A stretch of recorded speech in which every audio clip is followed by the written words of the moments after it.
Tonight, has Port Augusta missed out on the push to boost the state's power generation? And the local push to have the battery storage system set up in Whyalla. This is Southern Cross News with Tim Hatfield. Good evening. The Premiers Big Powerplant tops tonight's news, and first shockwaves from the announcement of a new gas-fired power station are still rippling through Port Augusta as green energy supporters say they're baffled by the decision. But they remain hopeful that a solar thermal power plant could still come to life in the region.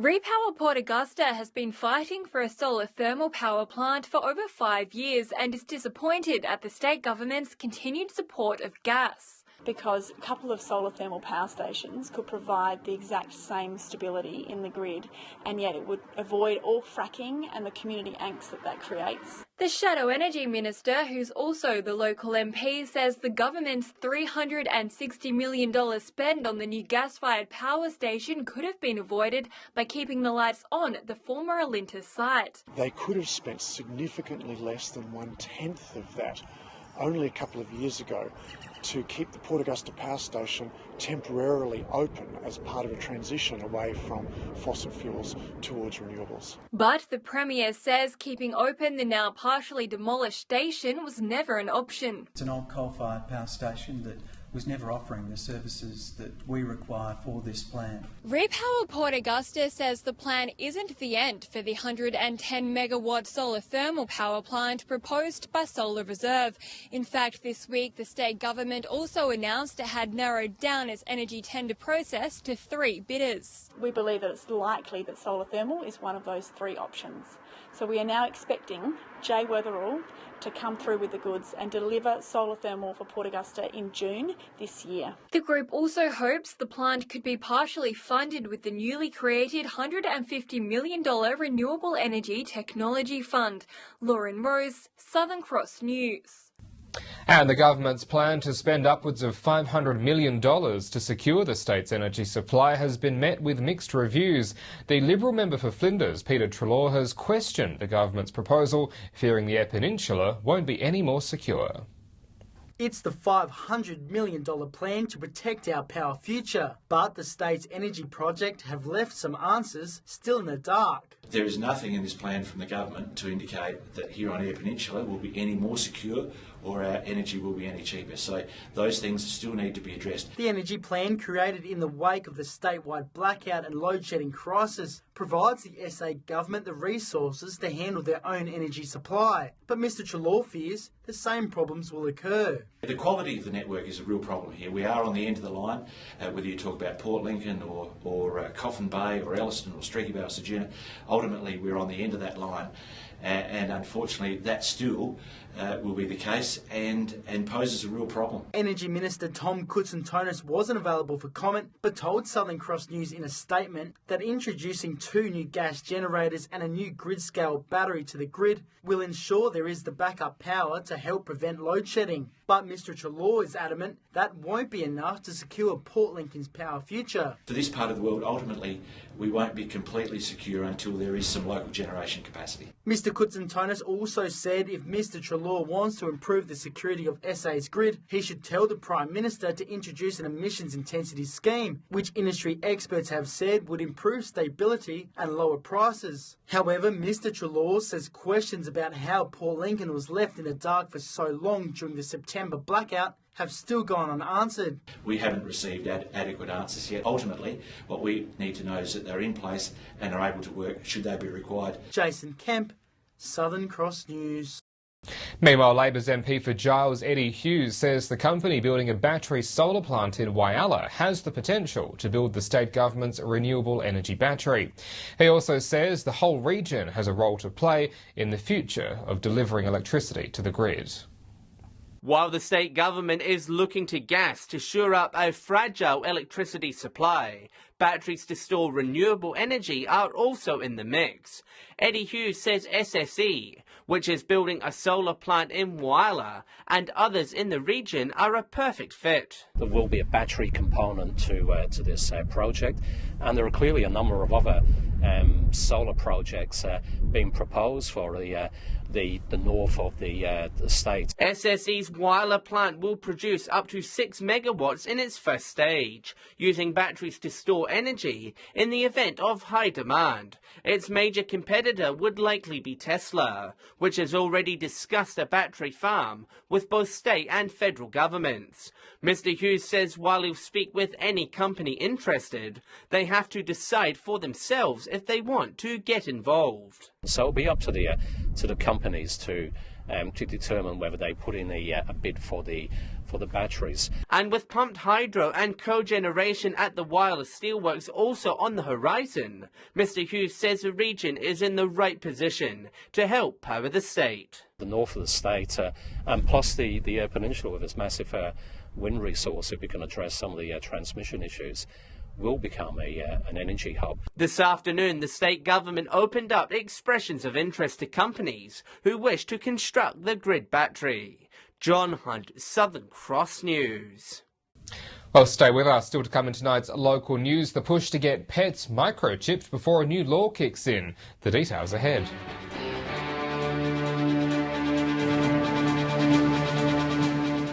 Welcome back. Port Augusta Council is offering discounted microchipping for dogs and cats until the end of this month. The initiative is to prepare pet owners for new laws requiring animals to be identifiable. All too often, the Port Augusta Pound picks up lost cats and dogs that can't be easily returned to their owners because they're not microchipped, like this Chihuahua. Obviously someone's beloved pet. She doesn't have any identification, no microchip, no registration tag, so we can't get her home. So it's a classic example.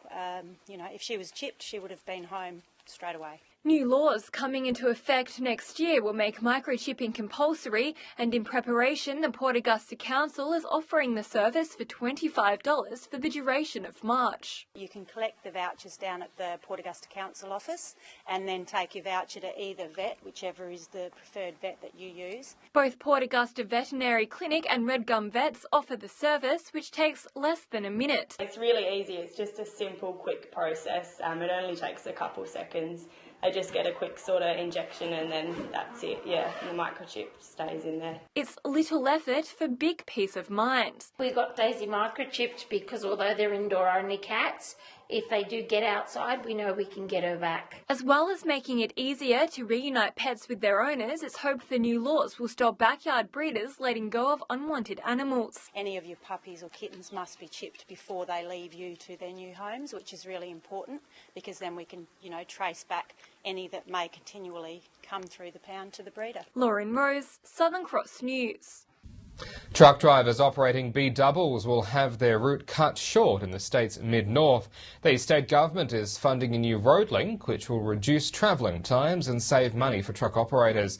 The section of road will be built between the Tilly and World's End highways and will make it easier for drivers who are travelling along the network. The missing link in the truck route was identified at last year's Country Cabinet in Barra. Certainly this will mean that they don't have to travel as far. They'll be able to get to the locations, whether it's the Viterra silos or wherever they've got to go. They'll get there a lot quicker. The Metropolitan Fire Service visited Port Lincoln High School today with a presentation to students about road awareness.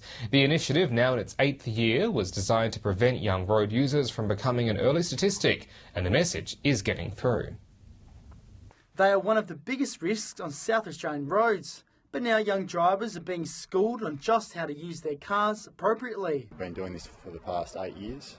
We're really over here to empower the kids to be the best they can be on the road, understand the risks that they take and the consequences of those risks. The presentation focuses on road awareness, an initiative created by first responders fed up with the message not getting through. For us, it's really about not having to go up and clean up the mess. We really want them to take this message on board, and like I said, we're finding that they are. The demonstration targeting Year 11 and 12 students also features crash survivors, hitting the story home and going well beyond the accident itself. Traumatic experience leads to depression, post-traumatic stress, so it's not as simple as just having a crash.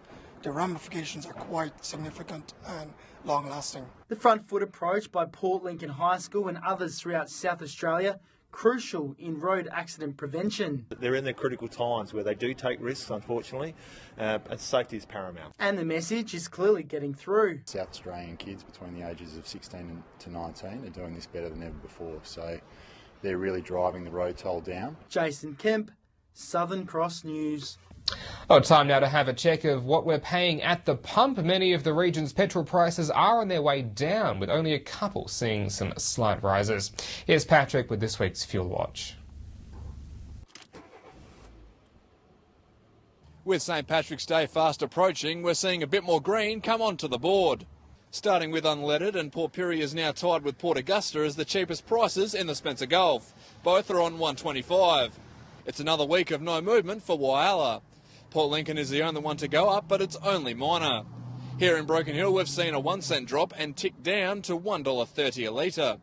Adelaide is all the way down, the price now only $1.13. More good news when we take a look at diesel, with just one red arrow on the board. Port Pirie has broken even and remains on $1.27. Port Augusta is a little better off at $1.26. Whyalla is only up a fraction, but it's Port Lincoln sporting a nice 2 cent drop to be the cheapest in the Gulf. Broken Hill has seen a bit of movement, and so has Adelaide. Now remember, these prices are the regional averages, and they do not reflect any one particular outlet. And if you happen to be driving around and find a spot that sells it for cheaper, be sure to let us know on our Facebook page. Tim. Thanks, Pat. Well, when we return after the break, a special celebration to honour those who give their time to help healthcare in the Silver City. That's next.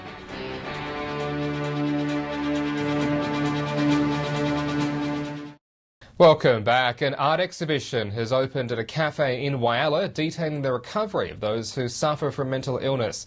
The cafe owner says it's a brave act overcoming the stigma of mental conditions to put it all on canvas.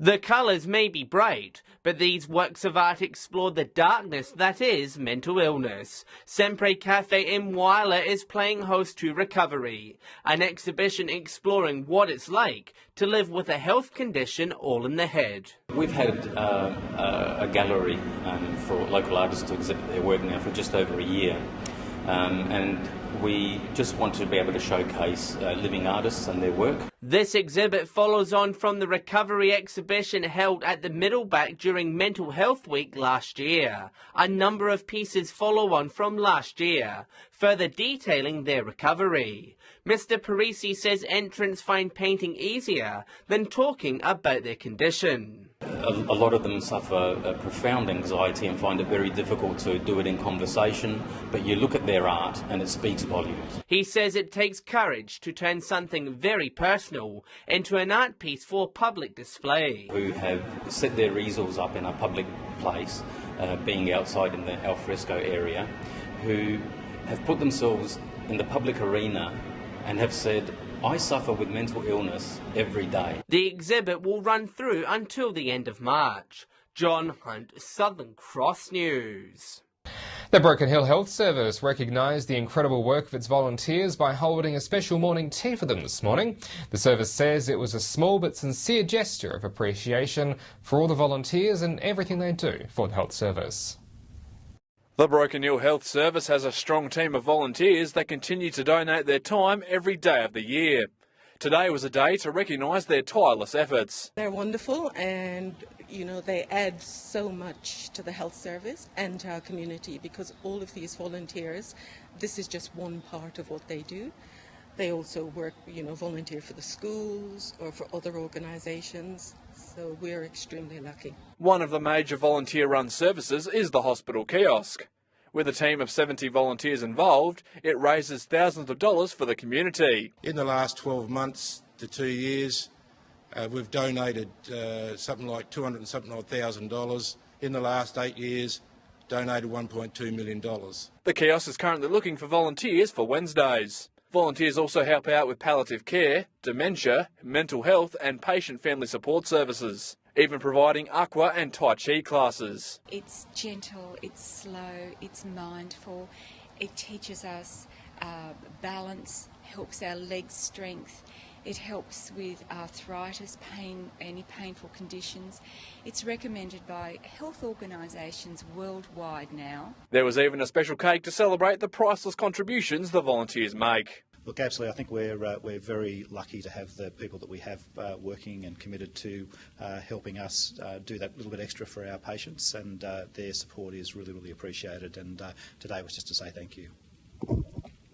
Patrick Groenke, Southern Cross News.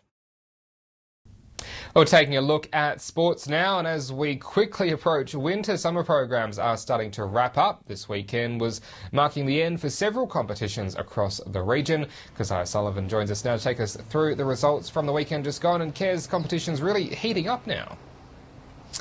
Overtime, 1-point thrillers and upsets. Tim, there's no doubt about it, finals week is here for many competitions around the region.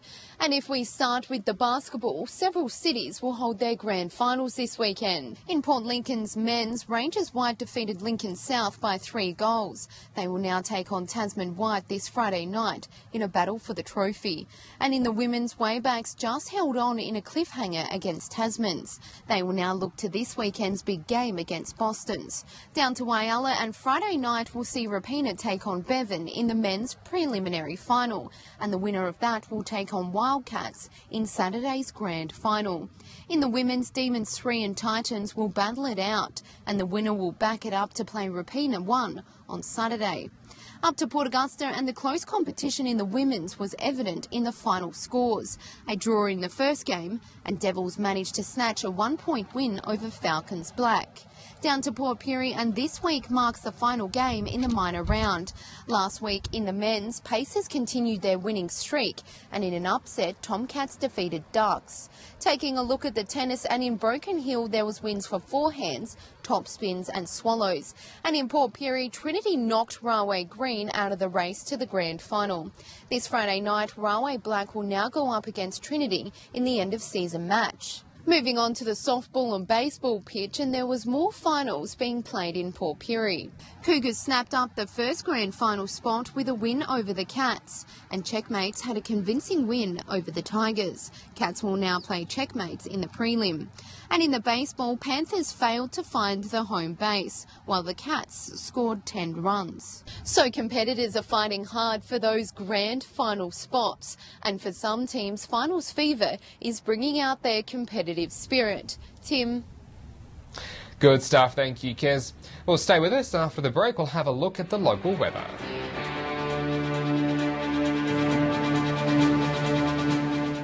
Welcome back to the weather now. A warm day again today, 36 in Port Augusta and 35 in Whyalla. Port Pirie also 36 with 33 in Broken Hill. A few showers and 32 in Port Lincoln. On the national satellite image, a cloud band pushing across the region is set to help bring temps down into tomorrow. On the Gulf waters, winds up to 25 knots and southerly, seas to 2 metres also to the south. Sunrise is at 18 minutes past 7. So a bit more mild for tomorrow, but still fine. 26 for Port Augusta and 25 in Whyalla. Port Lincoln 23, 28 in Port Pirie, Broken Hill fine on 33. And then looking ahead, staying fine into Friday and over the weekend, 24 to wrap up the week for Port Lincoln, then back towards 30. 25 on Friday for Cleve, Woodner on 31 degrees. Whyalla with 27 on Friday, then warm again over the weekend, back to the mid-30s. A similar story with 32 degrees expected in Port Augusta on Friday, and 29 to wrap up the week in Kadina.